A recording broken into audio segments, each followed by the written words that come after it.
Lunch முடித்தோடனே நானும் பிரியாண்டியும் உடனே போய் தூங்கிடுவோம். என்னை வந்து அம்மா சுத்தமாக திட்டவே மாட்டாங்க. நான் அடிப்பாங்கன்னு சொல்ல வந்தேன், விளையாட்டுக்கு சொன்னப்பா. ஆர்டிஸ்ட் ஆகணும்னு ஆசை. இன்னொன்று எனக்கு டீச்சர் இல்லைன்னா சயின்டிஸ்ட் ஆகும்.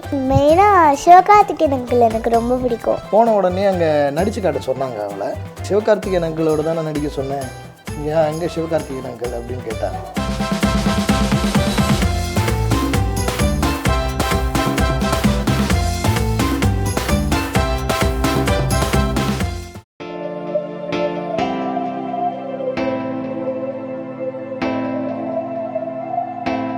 வாட்ஸ்அப் டிபியில் தான் நான் ஆக்சுவலாக இவங்களோட ஃபோட்டோஸ் போட்டிருந்தேன். அப்போ சரவணன் மீனாட்சி விஜய் டிவியில் போயிட்டுருக்கேன். அந்த டைரக்டர் மிஸ்டர் பிரவீன் குமார் அப்படின்றவர் வந்துட்டு எனக்கு கால் பண்ணி இந்த மாதிரி ஷூட்டு ஒரு சீரியல், புது சீரியல் ஆரம்பிக்க போகிறோம் அப்படின்னாரு. ஸோ ஃபஸ்ட்டு யோசித்தோம் ஸ்கூல்லாம் பார்த்துக்கோன்னு. அதுக்கப்புறம் அவங்களே சொன்னாங்க ஸ்கூல் முடிச்சுட்டு வரட்டும் அப்படின்னாங்க. ஸோ அதுக்கு தகுந்த மாதிரி இவளுக்கும் ரொம்ப இன்ட்ரெஸ்ட் இருந்தது. சரின்னு சொல்லிட்டு அப்போலேருந்து ஸ்டார்ட் ஆச்சு.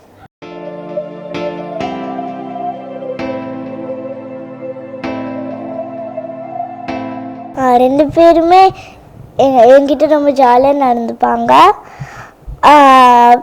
நான் வந்து லஞ்ச் முடித்தோடனே நானும் பிரியாண்டியும் உடனே போய் தூங்கிடுவோம். அவர் வந்து ரொம்ப கைண்டாக ஜாலியாக பழகுவார் எங்க கூட. பாட்டிலெலாம் ஏதாவது சொல்லுவார் என்கிட்ட. நான் அதை கேட்டுப்பேன். நான்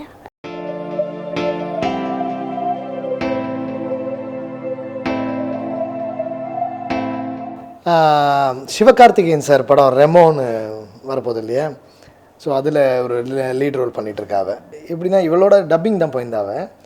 ஸோ அந்த டப்பிங்கில் வந்து விஜய் டிவி எடிட்டர் மிஸ்டர் அருள்ன்றவர் பார்த்துட்டு டைரக்டர் பாக்யராஜ் கண்ணன் சார் அவர்கிட்டே சிவகார்த்திகேயன் சார்கிட்டே சொல்லி அங்கே ஆடிஷன்லாம் போயிட்டு இருந்துச்சு. அதுக்கப்புறம் இவ்வளோ வந்து ஃபைனலிஸ்ட்டில் போட்டு இவ்வளோ செலக்ட் பண்ணாங்க.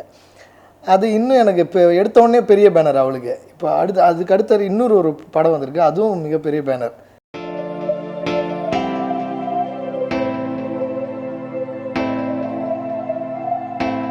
அவள் ஃபஸ்ட் டே மாதிரிலாம் தெரியல ஆக்சுவலாக உண்மையாக சொன்னால்.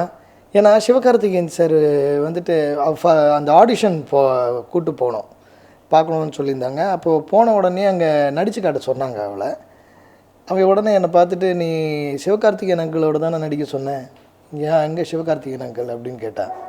எனக்கு என்னடா அது வம்பா போச்சுன்னு பார்த்தேன். அதுக்குள்ளேயும் சிவகார்த்திகேயன் சார் வந்துட்டார். அது பார்த்த உடனே அவளுக்கு பயங்கர சந்தோஷம்.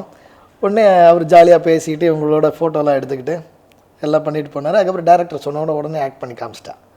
அதனால தான் ஓகே பண்ணாங்க.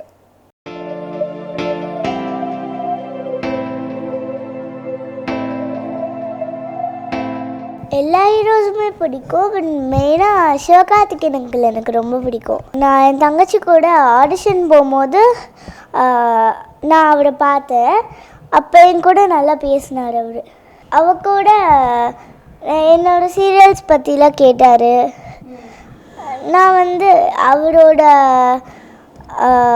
ரிலேட்டிவ் வந்து என்னோடய ஸ்கூலில் படிக்கிறா, என்னோடய கிளாஸ்மேட் அவள். அதனால் அவள் பொய் சொல்கிறாளா உண்மை சொல்கிறாளான்னு தெரியல. நான் அவர்கிட்ட போய் கேட்டேன், அவர் ஆமான்னு சொன்னார். அதுக்கப்புறம் நாங்கள் ரொம்ப க்ளோஸ் ஃப்ரெண்ட்ஸ் ஆகிட்டோம்.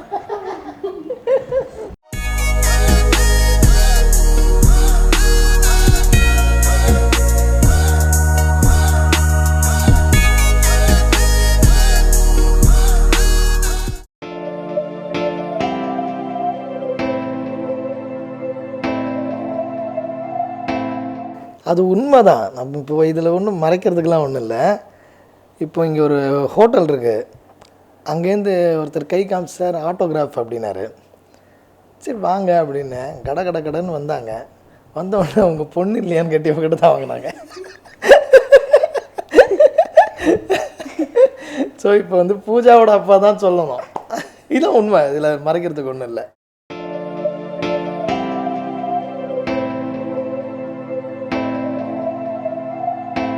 ஒரு சீன் இருந்துச்சு. அப்போ வந்து எனக்கே தெரியாமல் நைட் வந்து கேக்லாம் ஆர்டர் பண்ணி என்னை கட் பண்ண வச்சாங்க. அப்போ எனக்கு ரொம்ப சர்ப்ரைஸ் ஆயிடுச்சு.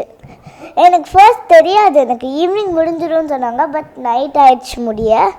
அதனால் எனக்கு கேக் ஆர்டர் பண்ணி நான் அதை கட் பண்ணேன். எங்கள் டைரக்டர் அங்கிள் வந்து ஒரு கிஃப்ட் வாங்கி கொடுத்தாரு எனக்கு. அது வந்து என் பர்த்டேக்கு வாங்கி கொடுத்தாரு. அதுக்கப்புறம் நாங்கள் ஒரு புக் ஸ்டாலில் ஒரு சீன் வைக்கிறப்போ எனக்கு ஒரு நோட் புக் வாங்கி தந்தார்.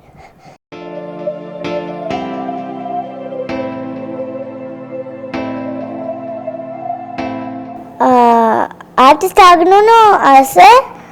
இன்னொன்று எனக்கு டீச்சர் இல்லைன்னா சயின்டிஸ்ட் ஆகணும்.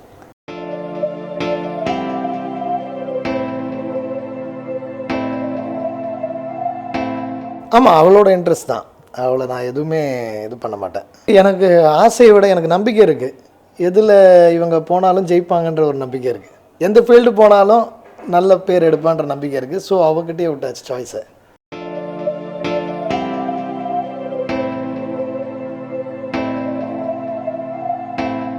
அம்மா வந்து எனக்கு ரொம்ப பிடிக்கும் அம்மாவை.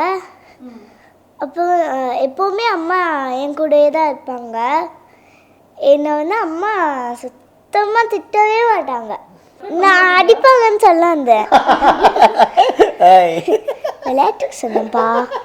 என் தங்கச்சி தான் ரொம்ப வாள், அதனால தான் அம்மா அடிப்பாங்க. அவளை ஷூட்டிங்க்கு போனால் அவள் வந்து குவாய்ட்டாக உட்காந்துருப்பா. ஏன்னா நிறையா பேர் இருப்பாங்க.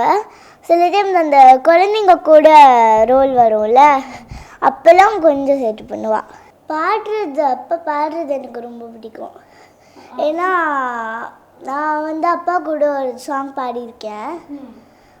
அப்போ பாடும்போதே அப்பா பாடி நான் நிறையா தடவை கேட்டிருக்கேன். என் கூட பாடும்போது எனக்கு ஒரு மாதிரி இருந்துச்சு. அப்போ வந்து எனக்கு நல்லா சூப்பராக பாடுறாரு அப்படின்னு தோணுச்சு. மணலாலே வீடு ஒன்று சாயிபாபா, உனக்காக கட்டி வைத்தோம் சாயிபாபா, அதை நீ காணவா, நல்ல அருள் கூறவா, எங்களோடு விளையாட நீ ஓடிவா.